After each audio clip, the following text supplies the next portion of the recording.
All right, so get this Usain Bolt, the fastest man alive, like caught in a race against disappearing money. And no, this isn't about some new training regimen or anything. This is the real deal. You wanted a deep dive into what's happening in Jamaica, and this episode of Mutabaruka's Step and Razor, oh man, it's got everyone talking. It's wild, isn't it? You've got Yeah. Bolt, a global icon, dealing with something so relatable, fighting to get his own money back. Right, it's like you said, everyone's been there. Okay, so for those who might not be familiar with it, Step and Razor, it's known for this really straight-talking, no-holds-barred commentary on Jamaican society. Raw and unfiltered. It really gives you the pulse on the ground. Exactly. So when Bolt's story pops up on the show, it's not just about him, it's about what it says about the system. There's like this big question mark hanging over everything. Totally. So walk us through this. What exactly is going on with Bolt's situation? So the episode actually quotes Bolt saying he still hasn't recovered a huge chunk of money.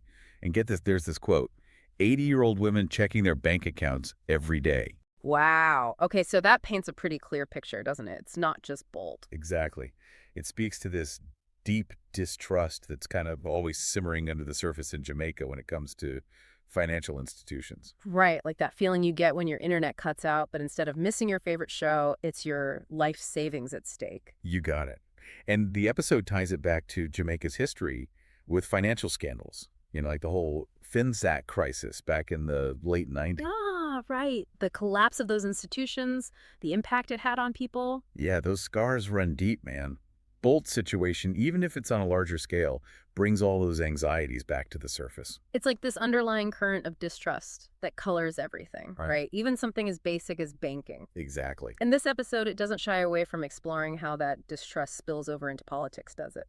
Not at all. It's like it draws this straight line from those financial concerns right into the heart of the political landscape. We're talking allegations of corruption, lack of accountability. Yeah. The same things that fuel distrust in finance, they're playing out in politics too. It's like that saying, history doesn't repeat itself, but it rhymes. So we're seeing echoes of the past, but in new forms. But this episode, it gets specific, right? It's not just a feeling. Right. It names names. It talks about this political candidate with a past criminal record. Uh-oh. Okay, so that's something that always gets people talking, second chances, right? Redemption, but also the message it sends, especially for leadership. What's the feeling on that? Oh, man, it's a mixed bag.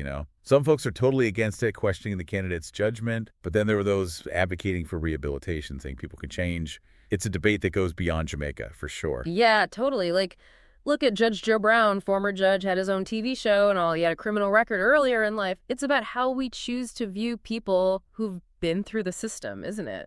Absolutely, and the episode captures the raw emotion surrounding it. There's this line, "Are we doomed to damnation?" It's powerful.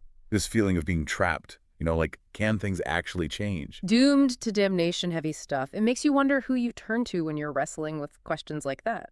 Well, this episode, it goes straight to a Jamaican icon, Marcus Garvey. Now we're talking about someone who did not mince words. So what's his take on all this? All right, so buckle up, because Garvey doesn't hold back. Get this. He actually suggests a system with absolute authority, where corruption equals the harshest punishment imaginable, public disgrace, even death. Whoa, talk about a zero tolerance policy. But Garvey, he was writing back in the 1920s, right? Right, 1925 to be exact. So it's not just about that specific solution, it's the sentiment behind it. Exactly. It reflects this deep frustration, this yearning for change in Jamaica that even almost a century ago was so strong. It makes you wonder why this issue still resonates so much, across generations even. It's like this echo chamber of frustration. Yeah, exactly. And this is where it gets interesting, because the episode doesn't just linger in the past. It brings us right to the present with, well, a dose of irony, you could say. You're talking about the Integrity Commission, right? The very same. The body meant to ensure integrity, now under scrutiny itself. It's like the fire department catching fire. Right, you can't make this stuff up. And what's wilder is the episode points out how the prime minister seems to suggest the commission's flawed because it's targeting him. Almost comical. The Mhm. episode even has this line, the Integrity Commission needs an Integrity Commission. Which is perfect. It's absurd. But it also points to this deeper issue the erosion of public trust, even when it's the very people meant to safeguard it. Yeah, it makes you wonder, where do you go from there? Right. So we've gone from Usain Bolt's missing millions to political scandals, Marcus Garvey's radical solutions, all in what, like 20 minutes? It's like this web, Yeah. all these threads connected. But the thing is, this episode, it doesn't just stay with the big names and institutions. Right. It gets into how these things actually impact people, everyday life in Jamaica. Exactly, like that part about trying to find a job. Oh, yeah. Where it's not even enough to just, have the qualifications, but where you're from, like your actual address, can be held against you. Yeah, it's It's crazy. like an invisible barrier or something.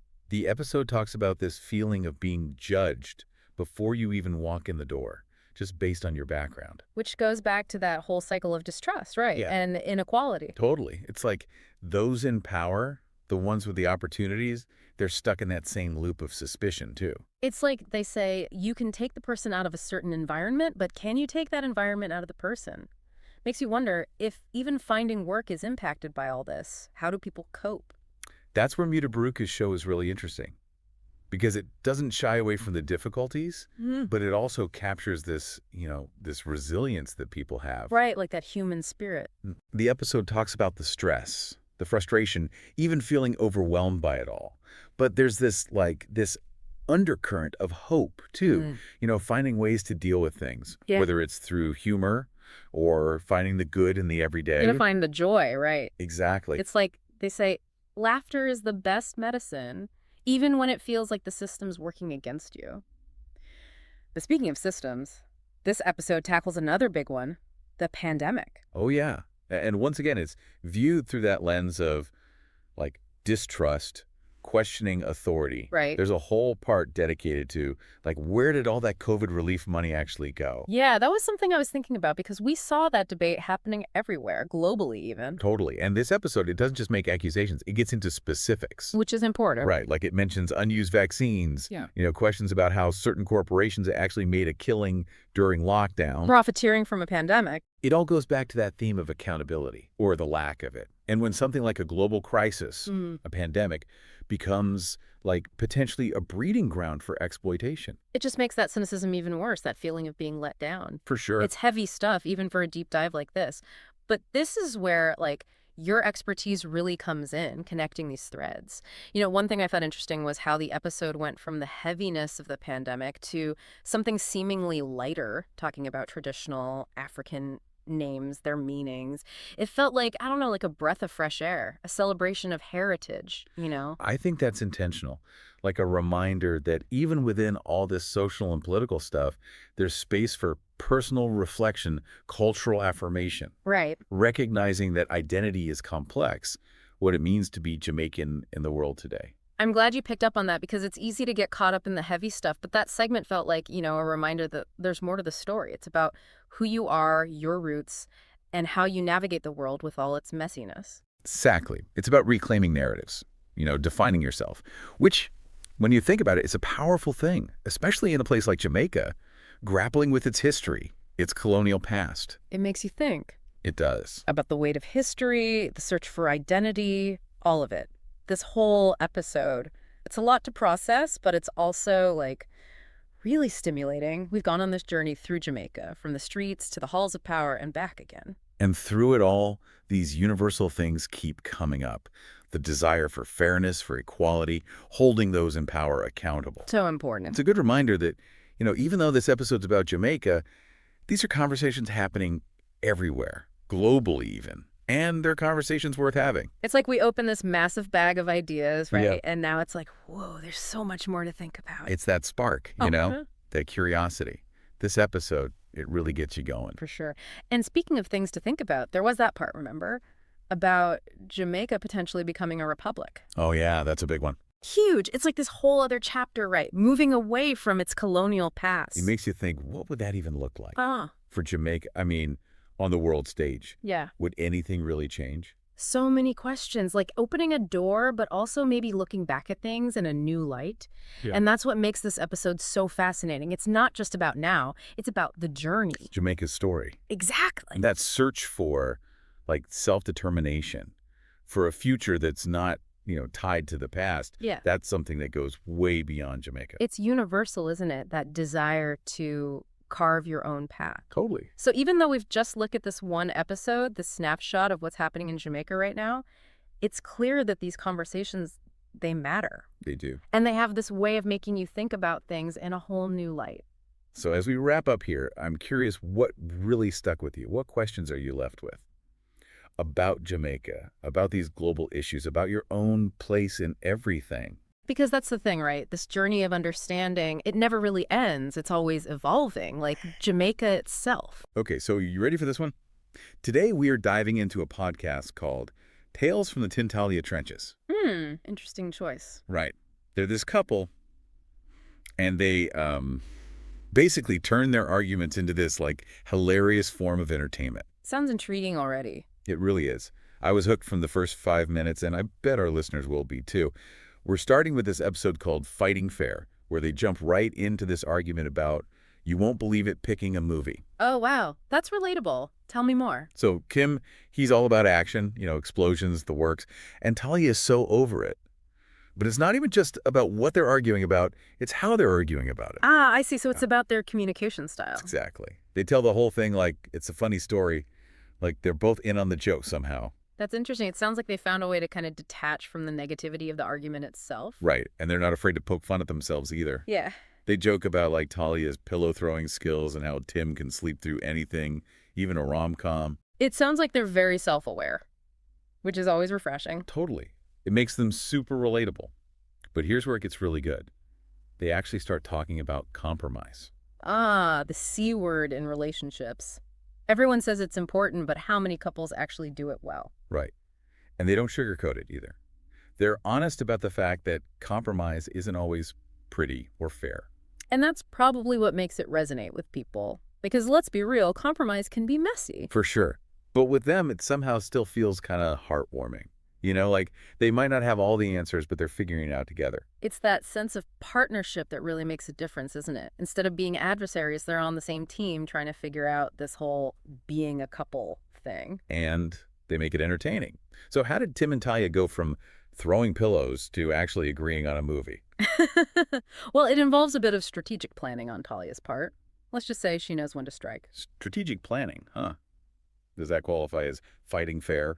Well, that's the thing about their definition of fair. I think it's more about being real with each other than about some, perfectly balanced scorecard. So what'd she do? Wait for him to pass out from sheer boredom during her favorite rom-com. Not quite. She's a little more strategic than that. It turns out she suggests a movie she knows he can actually sleep through. Okay, so not exactly fighting fair, more like strategically planning for unconsciousness. Right.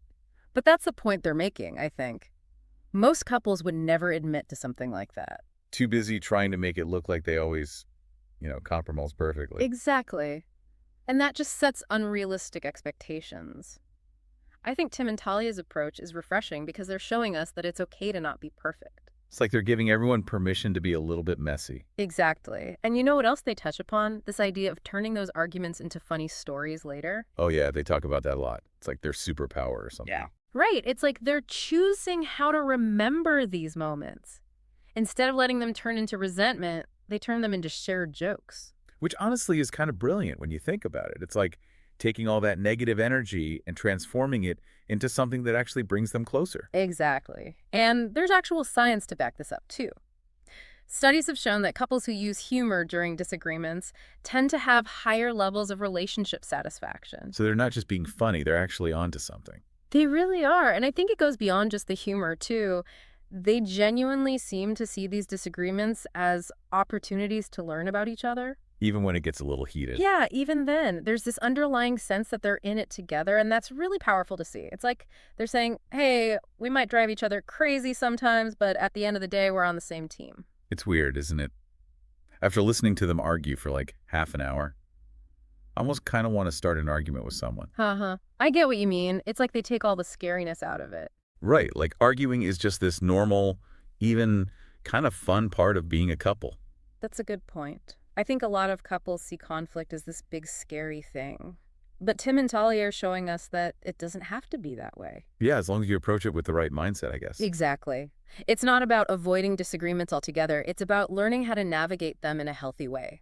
With humor, with grace, and with a whole lot of honesty. And maybe a well-timed pillow to the face. Whatever works right. Seriously, though, I think the biggest takeaway for me is that it's okay to not be perfect. That's so important. We put so much pressure on ourselves and our relationships to be picture perfect.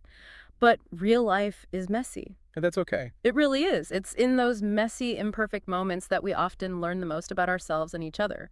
As long as we're learning and growing together, right? Absolutely.